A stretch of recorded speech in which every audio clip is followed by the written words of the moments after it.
পাহাড়ে প্রবল বৃষ্টি, বিপর্যস্ত উত্তরবঙ্গ থেকে সিকিম। একের পর এক এলাকায় নেমেছে ধস, ভেঙেছে দুধিয়া লোহার সেতু থেকে বিজনবাড়ি সেতু।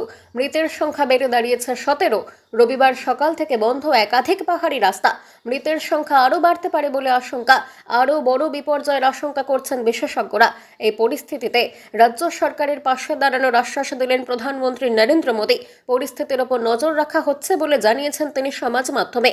পূর্বাভাস আগেই ছিল, সেই মতো গত 3 দিন ধরে টানা বৃষ্টি হয়েছে দার্জিলিং, কালিম্পং, আলিপুরদুয়ার সহ উত্তরবঙ্গের প্রায় সব জেলাতেই। বৃষ্টির পরিমাণ বেশি ছিল পাহাড়ি এলাকাগুলিতে।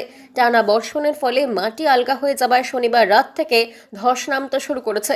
বন্ধ হয়ে গিয়েছে 10 নম্বর জাতীয় সড়কও।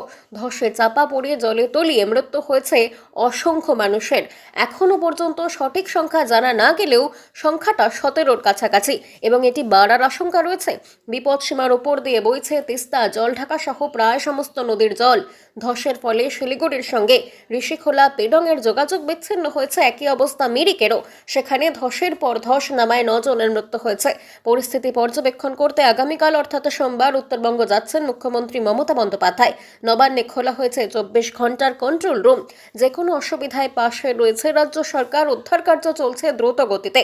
এদিকে প্রধানমন্ত্রী মৃতদের পরিবারকে সমবেদনা জানানোর পাশাপাশি ক্ষতিগ্রস্তদের পাশে থাকার আশ্বাস দিয়েছেন।